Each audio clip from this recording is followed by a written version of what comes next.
A paz do Senhor, meus queridos, sejam muito bem-vindos a mais um vídeo. Hoje estamos aqui para meditarmos na palavra do Senhor e o tema deste vídeo é Talmidim. Você sabe o que significa Talmidim? Assista esse vídeo até o final e se você não é um inscrito em nosso canal, já se inscreva para não perder os próximos vídeos. Deixe também o seu valeu demais. Talmidim. Os Talmidins eram um grupo de meninos em Israel que estudavam a Torá de forma intensa. Esses meninos eram escolhidos um a um pelos rabinos e doutores da lei e vinham sempre de famílias bem-sucedidas de Israel. Talmide é uma palavra hebraica que significa discípulo, e os talmidins eram reais discípulos dos rabinos e doutores da lei naquela época em Israel. Todos os rabinos tinham seus talmidins, ou seja, para cada rabino e cada doutor da lei existia um grupo de 12 talmidins.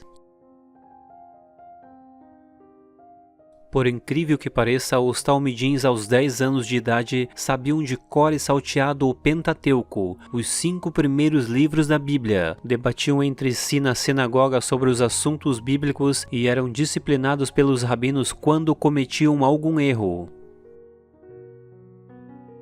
Já com 12 anos de idade, esses meninos extraordinários debatiam com os rabinos e também com outros grupos de talmidins. Eles estavam se aprofundando cada vez mais na preciosidade da vida religiosa de Israel.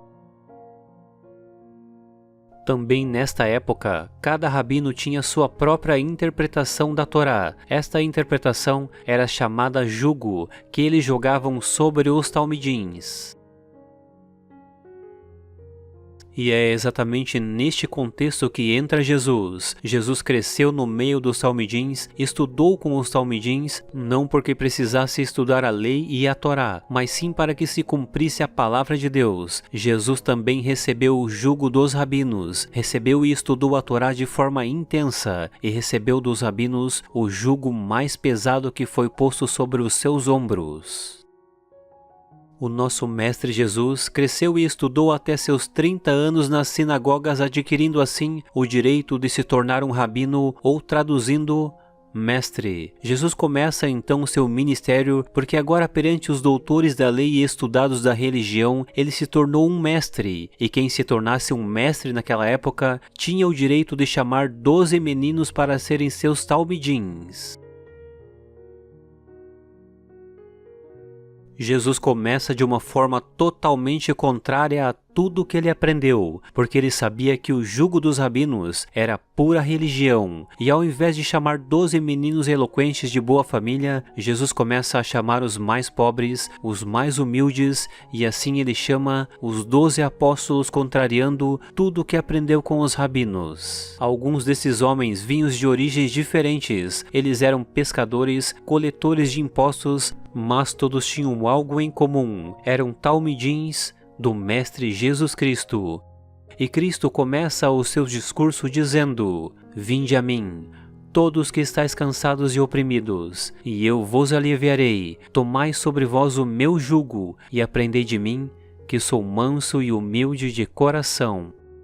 Quando o Mestre Jesus Cristo começa a falar: Vinde a mim, todos que estáis cansados e oprimidos, e tomai sobre vós o meu jugo, que é leve, ele está dando uma alfinetada nos rabinos que impunham em seus talmidins fardos pesados que nem mesmo eles cumpriam. Sendo assim, os rabinos e doutores da lei começam uma perseguição ferrenha contra o ministério de Cristo e não gostam mais dos seus ensinamentos. A briga de Cristo contra a religiosidade naquela época fica cada vez mais intensa quando Jesus entra na sinagoga para ler a Torá, que era somente os mestres e doutores da lei que podiam ler naquela época, e ele por direito tinha essa autorização, pois estudou até os seus 30 anos para se tornar um mestre, adquirindo assim o direito de ler na sinagoga a Torá, e ele lê então a parte que é destinada ao Messias quando viesse à terra ler, e este versículo está em Isaías capítulo 61, versículo 1. Quando Jesus lê esse versículo, ele se intitula o Filho de Deus. Isaías capítulo 61, versículo 1 diz assim a palavra do Senhor: O Espírito do Senhor Deus está sobre mim, porque o Senhor me ungiu para pregar as boas novas aos mansos e enviou-me a resgatar os contritos de coração, a proclamar a liberdade aos cativos e a abertura de prisão aos presos. Quando Cristo lê esse versículo, ele se intitula o Filho de Deus. Começa então uma perseguição religiosa contra o ministério de Jesus, porque os rabinos não acreditavam que Cristo era o Messias. Os rabinos então armam várias ciladas dentro da Torá para pegar a Cristo, e uma de suas ciladas foi pegar uma mulher no próprio ato adulterando e colocaram perante Cristo e perguntaram: Jesus, dentro da lei de Moisés, dentro da Torá, está escrito que essa mulher deve ser apedrejada. E tu, o que dizes? Isto foi uma investida dos rabinos e doutores da lei contra Cristo, mas Cristo sabia que no coração dos doutores da lei e rabinos daquela época, eles pregavam, mas não cumpriam o que falavam. Eles colocavam fardos pesados no povo, mas nem mesmo eles cumpriam. E Cristo, sabendo assim do seu coração, deu a melhor resposta: aquele que não tem pecado, atire a primeira pedra. Foi saindo um a um, e aquela mulher foi salva por Cristo. Jesus curava no sábado e fez muitos milagres contrariando os fariseus. Os discípulos de Cristo comiam com as mãos sujas e Cristo dava a resposta aos fariseus dizendo: o que contamina o homem é o que sai da boca e não o que entra. E os fariseus ficavam cada vez mais enfurecidos contra o ministério de Cristo. Uma certa vez, Cristo começou a dar um ensinamento e existia uma multidão como sempre. E ali no meio da multidão existia fariseus e doutores da lei. Cristo, sabendo disso, deu um ensinamento extraordinário que ficou registrado no livro de Mateus, capítulo 23, versículo 1 ao 15, que diz assim: Na cadeira de Moisés estão assentados os escribas e fariseus. Todas as coisas, pois, que vos disseram que observeis, observai-as e fazei-as. Não procedeis em conformidade com as suas obras, porque dizem e não fazem. Pois atam fardos pesados e difíceis de suportar, e os põem nos ombros dos homens. Eles, porém, nem com o seu dedo querem movê-los.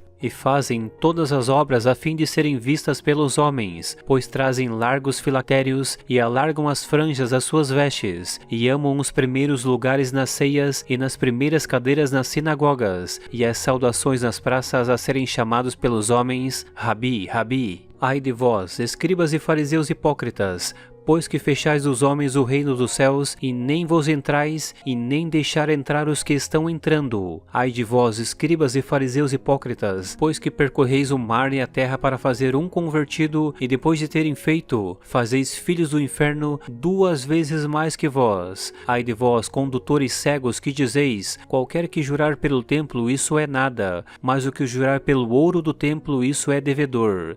Insensatos e cegos, pois qual é maior, o ouro ou o templo que santifica o ouro? Condutores cegos, que coais um mosquito e engolis um camelo. Ai de vós, escribas e fariseus hipócritas, pois que limpais o exterior do copo e do prato, mas o interior está cheio de rapina e de intemperança. Fariseu cego, limpa primeiro o interior do copo e do prato, para que também o exterior fique limpo. Ai de vós, escribas e fariseus hipócritas, pois que sois semelhante aos sepulcros caiados, que por fora realmente parecem formosos, mas interiormente estão cheios de ossos mortos e de toda a imundícia.